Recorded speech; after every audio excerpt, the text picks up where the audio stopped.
사실 많은 분들이 나쁜 관계에서 계속 에너지가 소진되는데도 이 사람이 날 위해서 그런 걸 거야. 그래도 나에게 도움을 줬잖아. 가족이니까, 친구니까. 이런 관계는 위험합니다. 이런 사람들을 다 피하고 나니까 내 주변에 아무도 없다. 때로는 빈자리가 외롭더라도 비워내야 할 때가 있습니다. 진짜 사람을 만나야 합니다. 관계를 지속해야 될지 고민이 되신다면 나에게 먼저 이렇게 질문해 보세요. 나는 또다시 이 상처를 감당할 준비가 되어 있는가? 라고요. 안녕하세요. 저는 20년 이상 예술심리치료사로 여러분의 마음을 치유해온 나연심리상담소 나연입니다. 만나 뵙게 되어 반갑습니다. 나이가 들수록 인생은 결국 혼자라는 허무함을 느끼며 인간관계 자체를 회의적으로 보는 분들이 많습니다. 하지만 피곤하다고 모든 관계를 끊는 것은 정답은 아닙니다. 하버드 대학교에서 85년간이나 진행한 성인 발달 연구에 따르면 행복하고 건강한 삶을 결정짓는 요인은 부나 명예가 아니라 바로 친밀하고 건강한 인간관계였습니다. 여기서 핵심은 인간관계의 양이 아니고요, 관계의 질입니다. 좋은 관계가 우리의 삶을 풍요롭게 해주죠. 그렇다면 우리가 지속해야 할 좋은 관계와 반드시 끊어내야 할 나쁜 관계란 어떤 차이가 있을까요? 먼저 나를 있는 그대로 수용해주고 함께 있을 때 에너지가 충전되는 관계가 바로 좋은 관계입니다. 반면에 나쁜 관계는 나의 자존감을 갉아먹고 에너지를 빼앗아 가기 때문에 반드시 끊어내야 합니다. 사실 많은 분들이 나쁜 관계에서 계속 에너지가 소진되는데도 이 사람이 날 위해서 그런 걸 거야. 그래도 나에게 도움을 줬잖아. 가족이니까, 친구니까 라면서 버티는 경우가 있는데요. 이런 관계는 위험합니다. 그 상대가 특히 나르시시스트처럼 거짓 가면을 쓰면서 나를 도구로 이용하거나 끊임없이 죄책감을 심어줄 수 있거든요. 우리가 젊을 때는 좋은 관계, 나쁜 관계 모두 경험하면서 인생에서 계속 앞으로 나아가잖아요. 하지만 중년 이후의 대인관계는 다릅니다. 잠시 멈춰서서 나의 대인관계를 돌아보고 나를 돌보기 위한 관계를 선택적으로 맺어가는 지혜가 필요합니다. 결국 인생은 혼자 왔다가 혼자 가는 게 맞죠. 건강한 중년은 혼자서도 잘 지내고 함께여도 잘 지내는 걸 목표로 하세요. 그러려면 지금의 관계가 좋은 관계인지 나쁜 관계인지를 내가 잘 분별해야 하겠죠. 피곤한 관계를 정리하고 좋은 관계를 채워나간다면 여러분의 삶의 질이 향상될 겁니다.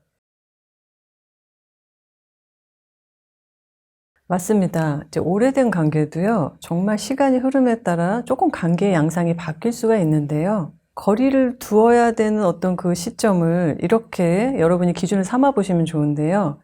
그러니까 나의 에너지가 더 이상 이 사람을 포용하지 못할 때가 와요. 그럴 때는 그 사람이든 나든 뭔가가 변했다는 거예요. 그러니까 젊을 때는 우리가 에너지가 충분하니까 조금 힘들어도 그걸 버티는 힘이 있거든요.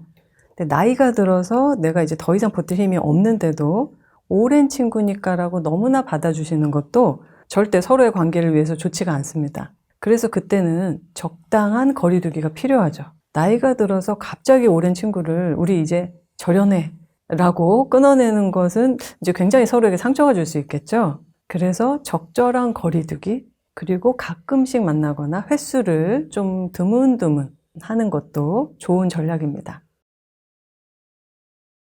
나 혼자 지내면서도 누구를 의지하지 않을 정도로 독립심이 있어야 돼요. 그러니까 이런 독립심이 아직 없을 때는 좋은 사람이 아닌데도 의지할 수밖에 없거든요. 그래서 여러분이 먼저 혼자서도 잘 지낼 수 있는 생활 패턴을 유지하시면서 이제 거기서 이제 앞으로 말씀드릴 진짜 사람을 옆에 두게 되면 그게 단 한 사람일지라도 여러분의 삶은 훨씬 충만해질 수 있죠.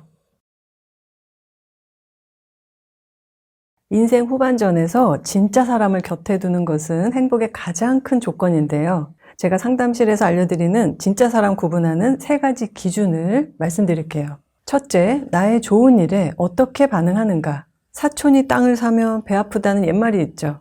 사실 남이 성공하고 잘 되면 우리는 부럽기도 하고 질투가 나기도 합니다. 그러나 성숙한 사람이라면 이런 감정이 느껴지는 순간이라도 절제하고 진심으로 축하해주곤 하죠. 타인의 성공을 진심으로 축하해주는 것은 자아의 성숙도가 높다는 증거예요. 그러니 내가 좋은 일이 생겼을 때 은근히 깎아내리거나 지적하는 사람은 피하십시오. 정말로 함께 기뻐해주는 사람이 있다? 그 사람은 반드시 내 곁에 두어야 할 진짜 사람입니다. 둘째, 일관된 존중감이 있는가?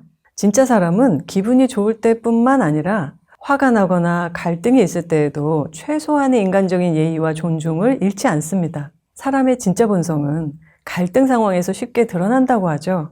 타인을 대하는 태도가 일관적이지 않고 자기 멋대로거나 강약약강인 사람, 남한테는 오히려 잘하면서 가장 가까운 사람한테 냉정하고 잔인한 이중적인 사람, 모두 피해야 할 사람들입니다.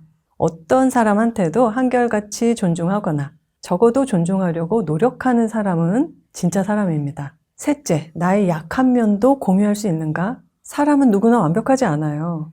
그런데 늘 완벽한 척을 한다던가 강한 척만 하는 사람은 우리가 좀 피하게 되죠. 자기 약점을 솔직하게 드러낼 줄 아는 사람, 타인의 아픔을 들었을 때 함부로 판단하거나 조언하지 않고 곁에서 묵묵히 들어주는 사람, 이런 사람이 진짜 사람입니다. 그런데 진짜 사람인 것처럼 연기하는 조심해야 할 사람이 있죠. 겉으로 나의 약점이나 상처도 이해해주는 척하며 나의 환심을 사는 나르시시스트. 진짜 사람과 나르시시스트를 분별해내는 지혜가 필요합니다. 일단 그 부분도 한번 두 가지로 나눠볼게요. 그 사람의 잘된 일과 성공을 아예 축하조차 못하는 사람들이 있어요. 그러니까는 그 상황에서도 반드시 어떤 부분을 꼭 지적해야지 이게 뭐 직성이 풀린다고 할까요? 이제 이런 사람들은 질투를 숨기지 못하는 사람들입니다. 그래요. 이런 사람들은 오히려 겉으로 티가 금방 나기 때문에 이제 사람들이 기분이 나빠지고 다시는 그 사람 앞에서 나의 어떤 일도 얘기하지 않게 되죠. 근데 이제 두 번째는 드러나지 않게 질투를 하는 유형인데요. 우리 누구나 질투를 하는 것은 인간의 본성이에요. 그러나 질투심을 계속 가지고 있으면서 그 사람을 꾸준히 이렇게 뭐랄까요? 뭔가 안 된 점, 잘못되는 점, 부족한 점을 계속 찾는 거는 달라요. 잠시 질투가 나지만 그래, 나도 좀 더 열심히 하자라고 나한테 집중을 하는 것이 이제 일반적입니다. 그래, 내가 이런 부분은 조금 아직 부족하니까 내가 좀 더 잘해봐야지. 그런데 나한테 집중하는 게 아니라 항상 상대에게 집중을 해요. 나르시시스트 같은 사람들은 나에게 집중하지 않고 상대에게 집중을 해요. 그래서 그 사람이 성공을 하긴 했지만 반드시 어딘가에 허점이 있을 거야. 그러니까 이런 속마음을 가지고 겉으로 이렇게 칭찬해주는 척, 이렇게 잘해주는 척 하는 거죠. 근데 이제 이런 부분들은 금방 드러나는 유형과 조금 덜 드러나는 유형이 있지만 똑같거든요. 근본적인 특성은. 그래서 여러분이 꾸준히 관계를 유지하면서 관찰을 하셔야 되겠죠. 네, 아주 분명히 말씀해 주셨는데요. 그냥 축하만 던지면 되는데 꼭 거기서 안 좋은 단점을 이야기하는 거, 그러니까 지적하는 거죠. 그러니까 지적을 좀 세련되고 교묘하게 하느냐 아니면 대놓고 하느냐의 차이예요. 그래서 뭔가 내가 축하를 받는데도 기분이 이상하게 교묘하게 기분이 나빠. 그럼 그 사람의 진심은 여러분을 축하해 주는 것이 아니죠. 사실은 우리 사회에 많은데요. 상달실 밖에서도 이제 흔히 이제 집 얘기가 나와서 그런데 사람들이 이제 막 처음 만나는 자리나 아니면 이제 조금씩 이렇게 말을 트는 관계에서요. 사람들이 반드시 물어보는 게 있죠. 어디 사세요? 그러니까 어디 사세요? 물어볼 수 있습니다.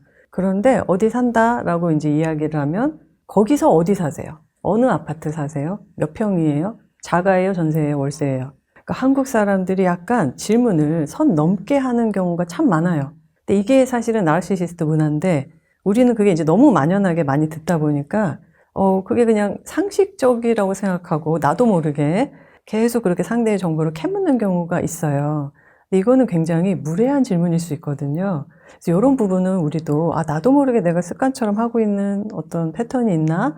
라고 한 번쯤은 생각해 볼 필요가 좀 있을 것 같습니다. 이렇게 나의 약한 면을 공유했을 때 일반적인 사람이라면 굉장히 동정심을 가지게 되고 연민을 가지게 됩니다. 그래, 맞아. 나도 힘든 점이 있지만 이 사람도 힘든 점이 있구나 라고 오히려 동질감을 느끼면서 좀 우리가 이렇게 깊은 사이가 되는구나 라는 생각을 하게 되거든요.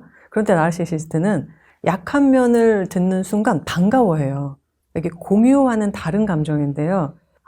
그동안 봐왔던 이 사람의 이런 허점이 있구나. 상대의 허점을 내가 잡았어. 라는 생각에 나르시시스트는 반가워하고 그럼 이 허점을 가지고 어떻게 하느냐? 나르시시스트는 반드시 이용해요. 그래서 일반 사람과 나르시시스트의 차이라면 일반 사람들은 약점을 들었어도 그냥 공감해주고 이렇게 위로해주고 그리고 입을 다물죠. 그런 약점을 함부로 어디 가서 얘기를 하거나 이걸 가지고 이 사람한테 뭔가 딜을 하거나 하지 않습니다. 그러나 나르시시스트는 어떤 상황에서도 나의 모든 정보, 나의 취약한 부분 혹은 나의 잘했던 부분, 모든 정보를 이용한다라는 게 결정적으로 달라요. 일단 인연을 계속 이어가거나 끊어가는 것은 온전히 사실 여러분의 선택입니다. 그런데 이제 먼저 제가 좀 설명을 드려볼게요. 자, 평소에 우리는 누구나 아까 말씀드렸듯이 페르소나라는 사회적 가면을 쓰고 좀 친절할 수는 있죠.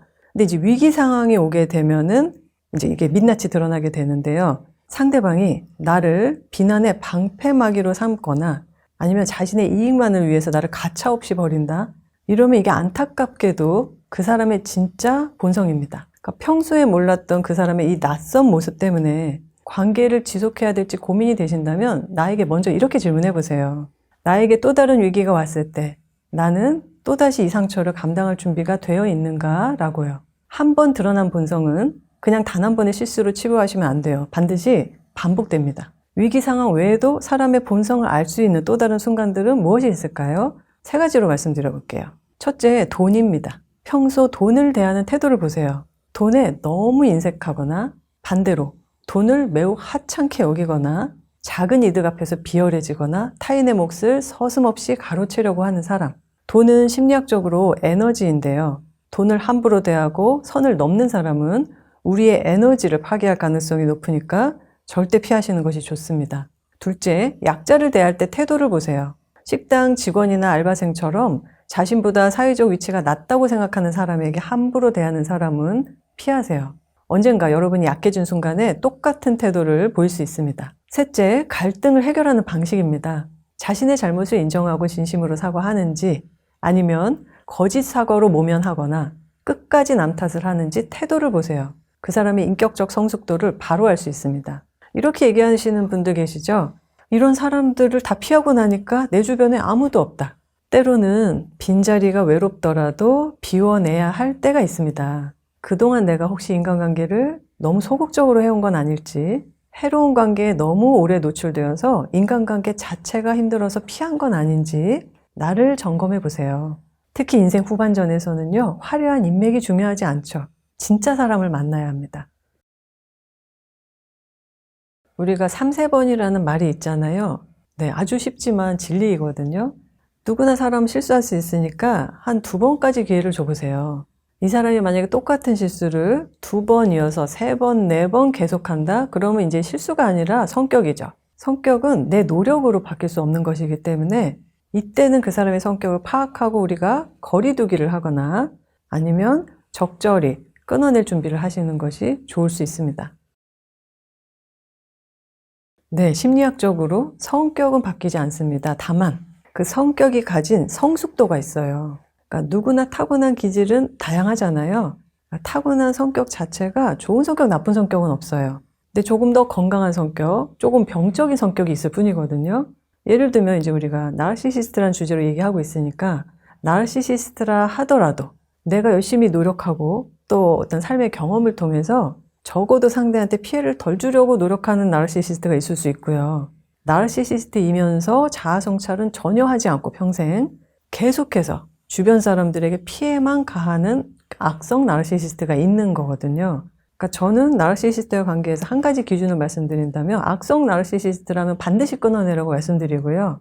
악성 나르가 아니라면 그래도 관계를 유지할 수는 있다. 다만 유지하려면 끊임없이 공부하셔야 되고 상담이나 치료를 지속해야 될 수가 있습니다. 성숙도가 절대로 오르지 않는다. 이게 약간 상대적인 좀 표현이기는 해요. 그러니까 일반인의 경우는 고통과 상처를 통해서 회복할 수 있는 회복 능력이 있거든요. 그런데 이제 여기서 회복이 안 되는 분들을 2가지로 나눠볼게요. 한쪽은 이제 병리적인 성격 문제, 또 한쪽은 자아 강도가 너무 취약해서 그냥 정신병리가 심하게 오시는 분들. 그러니까 정말 그냥 현실감이 붕괴돼서 현실적인 생활을 하실 수 없는 그런 환자분들을 말하는 거예요. 그런데 이제 나르시시스트는 여기서 현실감은 있고 사회생활을 할 수 있죠. 그런데도 불구하고 자아의 성숙도 자체가 너무나 한계가 있기 때문에 그 이상 일반인들과 충분히 건강한 관계를 맺을 만큼 성숙할 수가 없기 때문에 우리가 병리적인 성격으로 부르는 거예요. 네, 심리학에서는 그렇게 말하고 있습니다. 그래서 내가 의식적으로 노력할수록 이 무의식이 반응한다라고 하거든요. 그러니까 내가 알고 있는 나의 어떤 정신과 내가 충분히 다 알지 못한 미지의 정신이라는 게 존재해요, 심리학에서는. 그래서 그런 부분에서 우리가 더 삶에 더 많은 에너지와 더 심리적인 보물을 얻게 되는데요. 그러니까는 성격을 바꾸려 하는 것보다 나의 성격에서 좀 더 건강한 측면을 살리자라고 말씀드리는 것이 가장 나을 것 같네요. 일단 에너지의 방향성이 크게 외향인과 내향인이 다르게 나뉘거든요. 외향인은 에너지가 계속 끊임없이 밖으로 향하는 사람이고요. 내향인은 끊임없이 안으로 향합니다.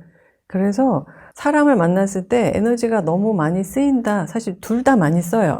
그만큼 인간관계는 에너지를 필요로 하는데요. 중요한 건 에너지를 많이 쓰는 게 중요한 게 아니라 충전이 중요해요. 그러니까 외향인은 외향인답게 충전을 하셔야 되고요. 내향인은 내향인답게 충전을 하셔야 돼요.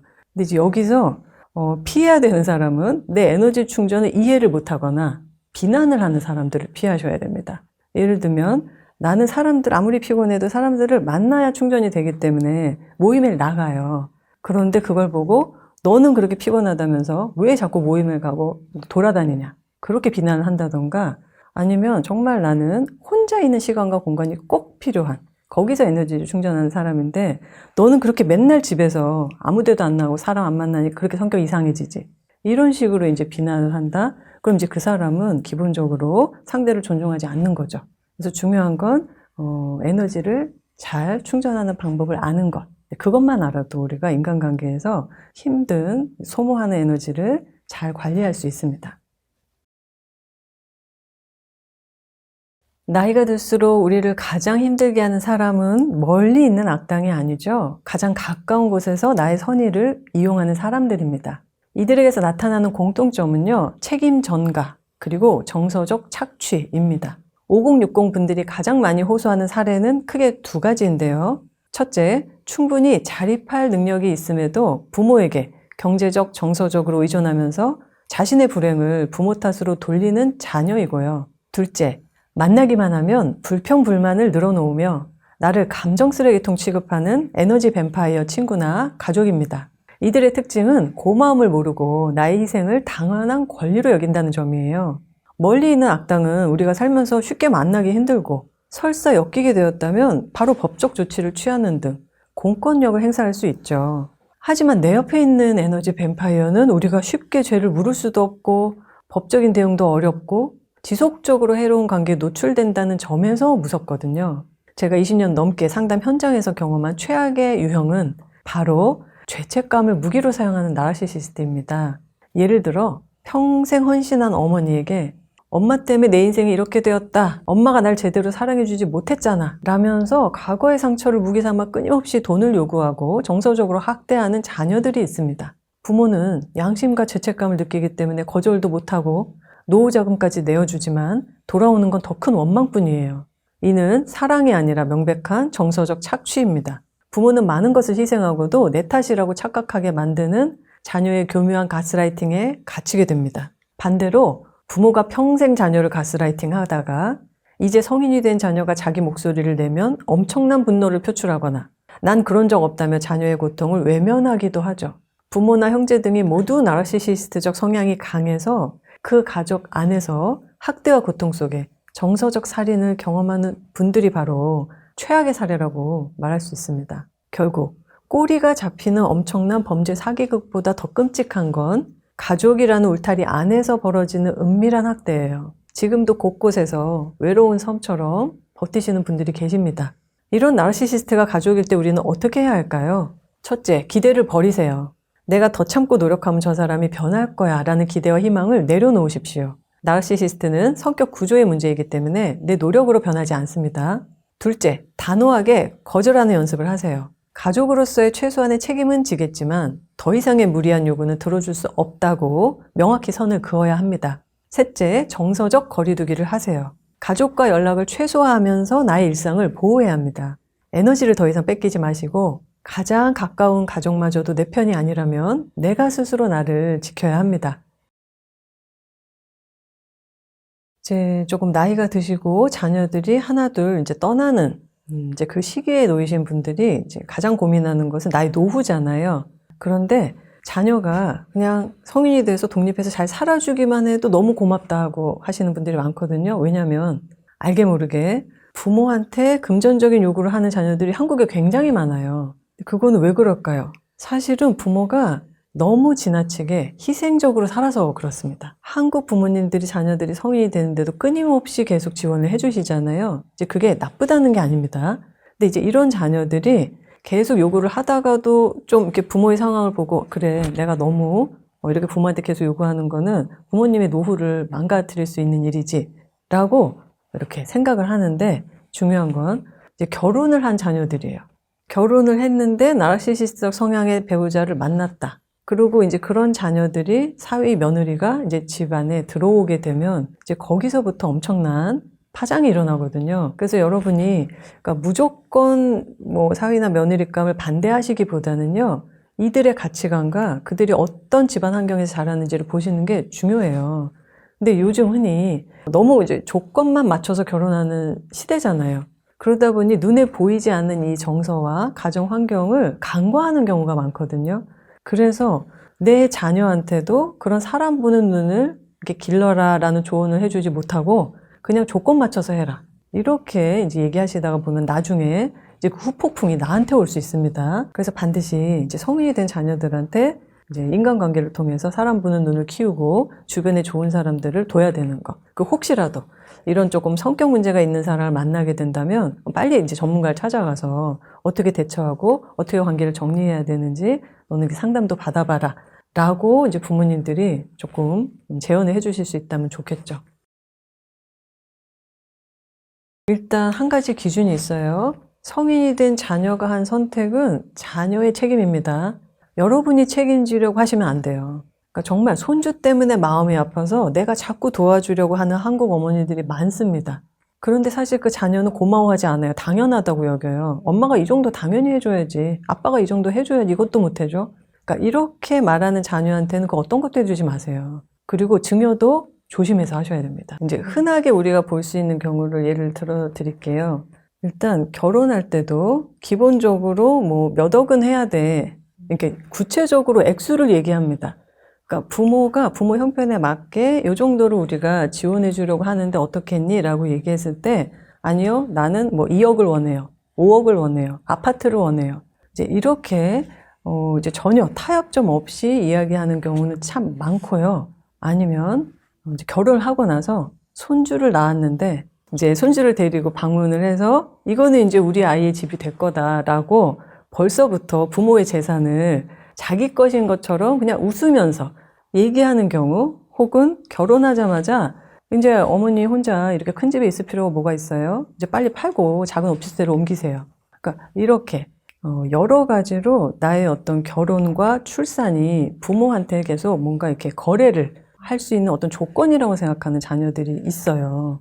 그리고 이제 그런 부분을 부모님들이 나가서 얘기를 안 하기 때문에 아, 설마 진짜 그런 사람들이 있단 말이야?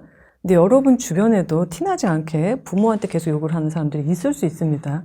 겉으로 멀쩡한 사회생활 하는데요. 그렇게 부모한테 선 넘는 자녀들이 있다는 사실. 이제는 더 이상 쉬쉬하지 마시고 그런 부분을 좀 당당하게 밝히고 상담을 받으셨으면 좋겠어요. 결과적으로는 그렇지만 중요한 건 이제 과정에서 많이 힘드시죠. 왜냐하면 가족 간의 관계를 일단 거리를 둔다라는 것만으로도 죄책감이 밀려와요. 특히 한국 사회가 너무나 이제 가족 중심의 사회다 보니까 부모도 죄책감을 느끼고 자녀도 죄책감을 느낍니다. 그래서 그 과정에서 어떻게 하면 적절하게 혹은 너무나 큰 피해가 있기 때문에 아이의 단절을 어떻게 잘할 수 있을지 이제 이런 부분들을 요즘에는 많이 전문가들 찾아서 뭐 심리 전문가 혹은 법적인 전문가를 찾으시는 경우가 많이 있어요.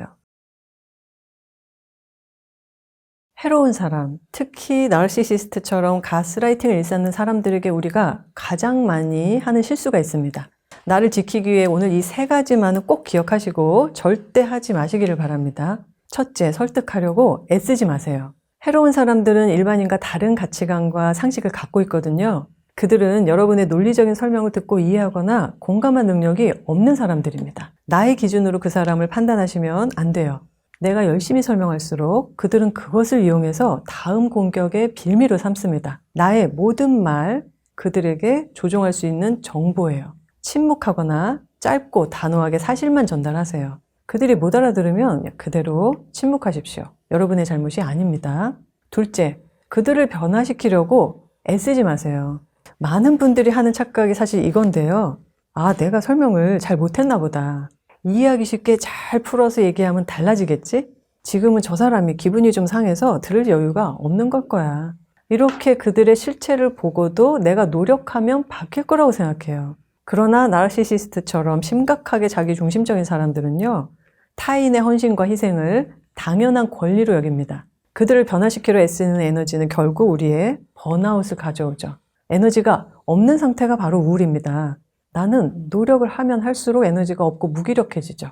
그래서 이제는 그 노력을 그들에게 쏟지 마시고 나에게 집중하세요. 셋째, 그들의 투사를 받아들이지 마세요. 심리학에서 말하는 투사란 내 안에 있는 것을 밖으로 던지는 행위를 말합니다. 이기적이고 자아 성찰이 안 되는 사람들은 문제의 원인을 모두 남의 탓으로 돌립니다.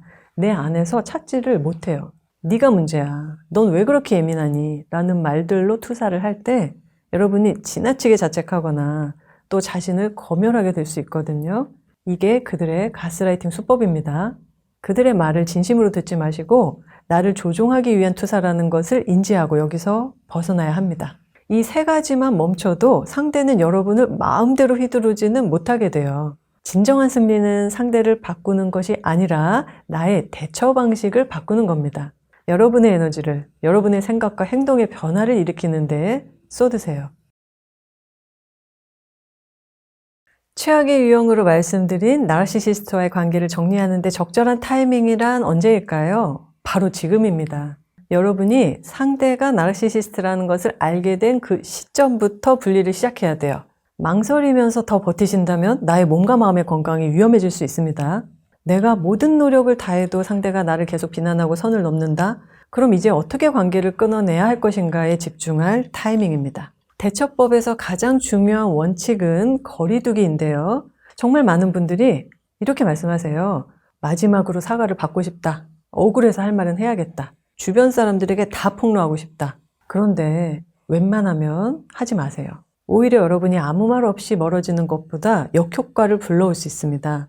나르시시스트는 여러분의 모든 말과 행동을 자신의 이익을 위해 얼마든지 왜곡하거나 확대 해석하고 때로는 법적인 소송의 증거로 삼습니다. 그러니 중요한 기본 원칙만 기억하세요. 거리두기 할 때는 조용히 멀어지는 것이 가장 좋습니다. 여기서도 세 가지만 기억하세요. 첫째, 정보 차단하기. 나의 모든 감정들, 일상의 변화들을 더 이상 공유하지 마세요. 둘째, 회색돌 기법. 일부에서 말씀드린 세 가지 페르소나 중 회색돌 생각나시죠? 상대에게 어떠한 감정도 내비치지 않고 무미건조하게 반응함으로써 나르시시스트가 나에게 지루함을 느끼고 딴 공급원을 찾아 떠나는 겁니다. 셋째, 물리적, 경제적, 정서적 분리를 준비하세요. 물리적, 경제적으로 독립하고 정서적으로도 분리한다면 완전히 자유로운 삶을 살게 되실 거예요. 그러나 당장 이 세 가지 분리를 다 이루기 어렵다? 그러면 정서적 분리가 최우선임을 기억하십시오. 한 공간 안에 있거나 자주 마주치더라도요. 정서적으로 차단하고 회색돌, 노란돌, 빨간돌을 사용하면서 내 에너지를 보호해야 합니다. 기억하세요. 관계를 끊어내는 과정은 그 사람을 벌주는 것이 아니라 나를 살리기 위한 생존 전략입니다. 조용히, 그러나 단호하게 멀어지는 것이 가장 안전한 이별입니다. 세 가지 페르소나 중 회색돌은 아무런 감정을 표현하지 않고 나의 정보를 주지 않는 것인데요. 사실 나르시시스트가 가장 견디기 힘든 게 무관심이에요, 여러분. 그들이 틀렸다라고 내가 막 증명하려 하고 애쓰는 게 아니고요. 무관심입니다. 그래서 회색돌이 가장 기본 원칙이 됩니다. 그렇게 단호하게 끊어낼 줄 안다면 이미 정서적으로 분리된 상태거든요. 그 정도만 와도 충분히 괜찮은데 대부분은 이제 그렇지 않은 경우가 많겠죠. 그러니까 나르시시스트가 관계를 끊겠다, 연을 끊겠다, 뭐 호적에서 파겠다 이렇게 하면 이제 굉장히 확 불안과 두려움이 올라오는 게 일반적인 반응이거든요. 이제 그럴 때 조금 감정을 가라앉히고 이렇게 생각해 보세요. 정말로 내가 잘못한 게 무엇인가? 정말 내가 뭔가를 잘못하고 실수한 게 있다면 그거를 사과하면 되고요. 사과했을 때 그거를 받아들이면 관계가 좀 어느 정도 유지될 수 있죠. 그런데 아무리 생각해도 내가 잘못한 게 없어. 그런 경우에는 여러분이 정서적 분리를 준비하셔야 되는 거예요. 이 나르시시스트는 여러분의 에너지가 완전히 고갈될 때까지 계속 쥐고 흔들면서 여러분을 착취하거든요. 나를 봐주는 게 없습니다. 그렇기 때문에 여러분이 스스로 판단하셔서 더 이상 이 관계를 버텼다가는 완전 번아웃이 오겠다라는 어떤 감각은 가지고 계셔야 됩니다. 타인에게 선을 긋는 것만큼이나 중요한 것이 바로 나의 그림자를 살피는 일입니다. 심리학에서 말하는 그림자란 내 안에 있지만 보고 싶지 않고 싫어하는 어떤 모습을 말합니다. 내가 싫어하니까 당연히 친해질 수 없고 발휘도 하지 못하는 나의 어떤 부분이죠. 우리가 내 마음속 어두운 구석에 방치해둔 이 그림자를 어떻게 알아볼 수 있을까요? 다른 사람을 통해서입니다. 흔히 어떤 사람이 좀 불편해. 난 저 사람만 보면 기분이 나빠. 라고 할 때 그 사람의 어떤 그 특징에 꽂히는 거거든요. 그 사람의 그 특징이 바로 나의 그림자인 경우가 많아요. 일반적으로 내가 타고난 유형과 반대 유형이거나 내가 싫어하는 어떤 모습을 강하게 갖고 있는 사람일수록 우리는 불편하거나 이상하다고 느끼게 됩니다. 이렇게 심리학적으로 서로의 그림자가 충돌할 때 서로 기피하는 관계가 됩니다. 그런데 여기서 그림자가 아니더라도요, 대부분의 사람들이 기피하는 행동 특성이 있어요. 이것만 기억하신다면 내가 누군가에게 기피 대상이 되지 않을 수 있을 겁니다. 첫 번째, 자기 중심성과 이타성의 균형인데요. 쉽게 말해 누군가와 대화를 할 때 자기 말만 막 쏟아내는 사람들이 피곤해하죠. 내가 말하는 시간과 상대의 말을 듣는 시간의 조화가 균형을 이룰 때 건강한 관계와 소통이 됩니다. 물론 타고나기를 에너지가 넘치고 말이 많은 사람들이 있죠. 이런 분들은 평범한 사람들은 피곤해하지만 인내심과 포용력이 강한 분들은 또 견뎌줍니다. 하지만 대부분의 경우 서로 말과 감정을 주고받는 균형을 중요시한다는 걸 기억해 주세요. 두 번째, 존중입니다. 상대가 거절 의사를 비췄을 때 그것을 서운함이나 공격으로 내가 혹시 받아들이는지 점검하셔야 돼요. 나의 의도는 너 잘 되라고 하는 거야. 너 도와주려는 건데 라면서 만약 상대의 경계를 침범하거나 간섭하는 것은 절대 금물입니다. 좋았던 관계도 망치게 될 수 있죠. 세 번째, 자기 객관화입니다. 갈등이 생겼을 때 무조건 남 탓을 하기보다 이 상황에서 내가 어떤 책임이 있는지, 어떻게 해결하면 좋은지를 고민한다면 여러분은 나르시시스트가 아닙니다. 자기 객관화는요, 끊임없는 자아 성찰, 나를 돌아보는 과정의 반복을 통해 세워집니다. 혹시 지금 내가 자꾸 남 탓을 하면서 억울해한다면 잠시 밖으로 향하는 에너지를 멈추고 나에게로 좀 돌려보세요. 해결의 주체를 타인에게 넘기지 말고 나에게로 가져올 때 여러분의 내면은 더욱 단단하고 성숙해집니다. 전문가로서 제가 드리는 팁은 내가 누군가를 만난 후에 상대의 표정이 어땠는지를 떠올려 보세요. 나를 만난 사람이 밝아지거나 편안해 보였다면 여러분은 충분히 좋은 사람입니다. 스스로를 너무 가혹하게 검열하기보다 내가 받고 싶은 대우를 타인에게 먼저 해주고 있는지를 점검한다면 여러분은 누구나 곁에 머물고 싶어하는 따뜻한 안식처가 될 거예요. 인간관계로 힘든 분들께 꼭 드리고 싶은 말이 있는데요. 모두에게 사랑받으려고, 인정받으려고 애쓰지 마세요. 인간관계는 마치 나만의 소중한 정원을 돌보는 일과 같습니다.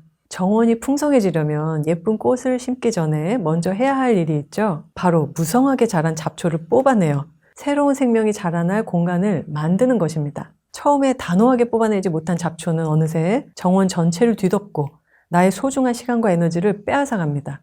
이렇게 해로운 관계를 용기 있게 정리하고 그 빈 공간을 나를 아껴주는 사람들로 채울 준비를 하는 것, 그것이 건강한 인간관계의 가장 중요한 첫 번째 출발입니다. 그리고 관계의 중심축을 타인이 아닌 나 자신에게 두셔야 합니다. 해로운 관계를 정리하지 못하고 끌려다니다 보면 어느덧 내 인생의 주인공 자리에서 밀려나게 됩니다. 상담실에서 만난 많은 분들이 이렇게 말씀하세요. 언제부터인가 나를 잃어버리는 느낌이 들었다 라며 고통을 호소합니다. 지금 어떤 관계 때문에 힘들고 괴롭다면 그건 결코 여러분이 부족해서가 아닙니다. 내 마음의 넓은 정원에 너무 많은 잡초를 허용하고 있었을 뿐이에요. 내가 나를 존중하고 사랑하는 마음, 즉 자기 자비를 회복해야 비로소 내 마음 정원을 돌보는 힘이 생기게 됩니다. 마지막으로 고독을 두려워하지 마세요. 고립은 우리를 병들게 하지만 자발적인 고독은 우리를 더더욱 단단하게 만드는 과정이 됩니다. 내가 혼자서도 당당히 서 있을 수 있을 때 타인과 함께 있어도 나만의 빛을 잃지 않는 건강한 연결이 가능해집니다. 여러분은 혼자가 아니에요. 고독 속에서도 계속 성장하는 노력을 멈추지 않는 분들이 계시고 저와 같은 전문가들도 함께하고 있다는 사실을 잊지 마세요. 이제 타인의 눈치를 보는 대신에 내 마음이 가리키는 진실한 방향으로 한 걸음 내디드시기를 응원합니다.